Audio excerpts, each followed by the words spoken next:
विधानसभेची निवडणूक जसजशी रंगात येतेय तसतसा कोण होणार मुख्यमंत्री ही चर्चा आणि वादही रंगतोय। कालपर्यंत महाविकास आघाडीमधून उद्धव ठाकरे आणि काँग्रेसमधल्या नेत्यांमध्ये मुख्यमंत्री पदावरून स्पर्धा होती। आज मात्र या स्पर्धेमध्ये नवा गडी दाखल झालाय।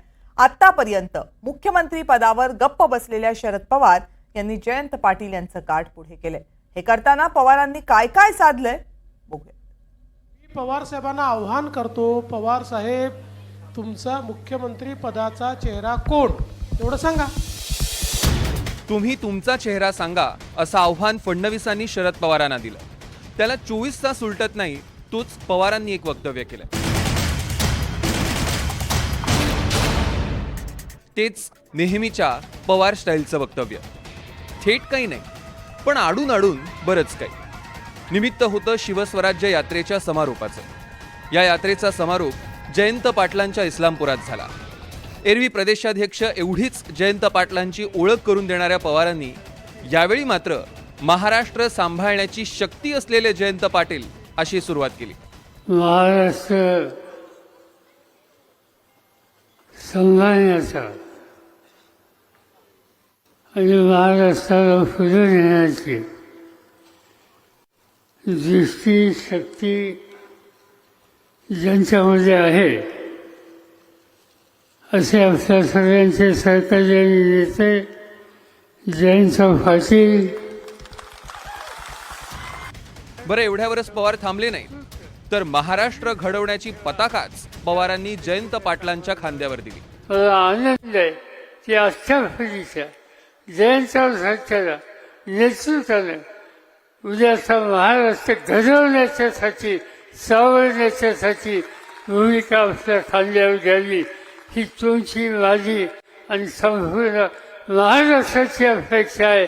त्या अपेक्षेच्या पूर्ततेला तुम्हा सगळ्यांची शक्ती असेल। सेनापतीच जयंत पाटलांना खांद्यावर घेतात दिसल्यावर मावळे थोडेच मागे राहणार। त्यांनीही जयंत पाटलांचा वर्षापर्यंतचा मार्ग प्रशस्त केला। तसं लक्षात घ्या, उठा उठा निवडणूक आली, आता गद्दारांना घरी बसवण्याची पवार वेळ आली आणि त्यामुळे आदरणीय शरदचंद्रजी पवार साहेबांच्या मार्गदर्शनाखाली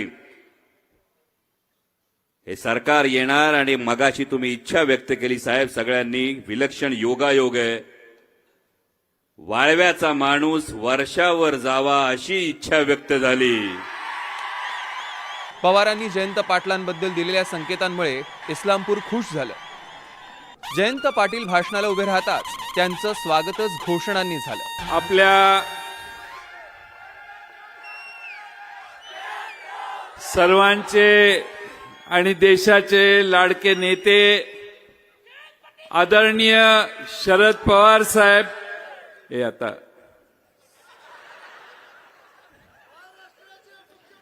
एक गप्पच मी त्याच्यावर भाषण करतो अशी घोषणा देऊन कोणी मुख्यमंत्री होत नाही, त्याला लय उठावशे काढावं लागतात। तुम्ही गप्प बसा।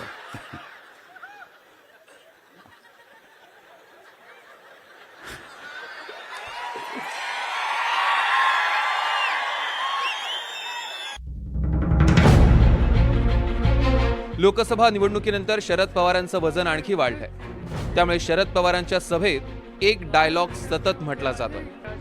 कागलमध्ये समर्जित घाटगेंनी जो डायलॉग म्हटला तोच डायलॉग जयंत पाटलांनाही आठवला।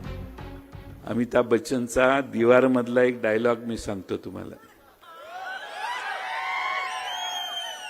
अमिताभ बच्चन त्या शशी कपूरला सांगितलं त्याने, मेरे पास गाड़ी है, बंगला है, बैंक बैलेंस है, तुम्हारे पास क्या है?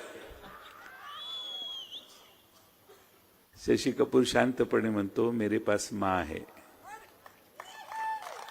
आणि 2 मिनिटात ते अमिताभ बच्चनचा चेहरा खरकन पडतो।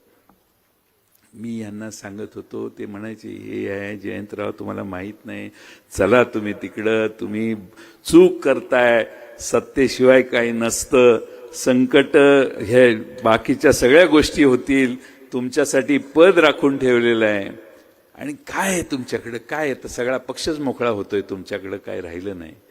मी त्यावेळी सांगितलेलं माझ्याकडे शरद पवार साहेब आहेत आणि हा नेता असा आहे की शून्यातून जग निर्माण करण्याची ताकद असणारा हा नेता आहे.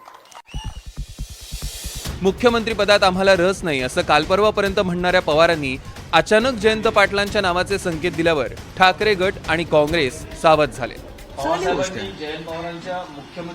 मला असं वाटत नाही. जर तसं पवार साहेबांचे संकेत असतील तर त्याच्यावरती आम्ही चर्चा करू. पण पवार साहेब असे कधी कुठले संकेत देत नाहीत. मधल्या काळात त्यांनी रोहित पवार यांच्यावर सुद्धा मोठी जबाबदारी टाकण्याची घोषणा केली होती. आणि एका पक्षात दोन मुख्यमंत्री होत नाही. सुप्रियाताईंचंही नाव चालतंय मधल्या काळामध्ये, जितेंद्र आव्हाडांचंही नाव चालू आहे. त्यामुळे 5-6 लोक कसे मुख्यमंत्री होऊ शकतात ना एकाच पक्षामधले. पहा, मुख्यमंत्र्यांची टोलवाटोलवी आता महायुती आणि महाविकास आघाडी चालूच राहणार. हे राजकारण आहे. शेवटी लोक कोणाच्या चेहऱ्याकडे पाहून मतदान करणार आहेत हे अख्खा देश जाणतो. त्यासाठी कोणी घोषणा करण्याची गरज नाही. कल शरद पवार ने इंडिकेशन दिए कि जयंत पाटिल के पास वो काबिलियत है कि वो महाराष्ट्र को आगे ले जा सकते हैं, वो दृष्टिकोण है. एक संकेत दिए कि सीएम पद का चेहरा उनकी तरफ से हो सकता है. आप क्या कहना है इस पर? अब मुझे क्या पता है कि उनने क्या बोला है. सब दलों के पास अच्छे चेहरे हैं, नहीं है ऐसा किसी ने कभी बोला ही नहीं है. तो मूल सब्जेक्ट ऐसा है कि हमारा पहले की जो महाराष्ट्र बचाना हमारा पहला धर्म है, उसके लिए हम महाविकास आघाड़ी काम कर रहे हैं. पवार साहब ज्येष्ठ नेता है, उनके बारे में हम कोई वक्तव्य नहीं करेंगे. जयंत पाटील सध्या शरद पवार गटाचे प्रदेशाध्यक्ष आहेत. 1990 पासून ते इस्लामपुरात आमदार आहेत.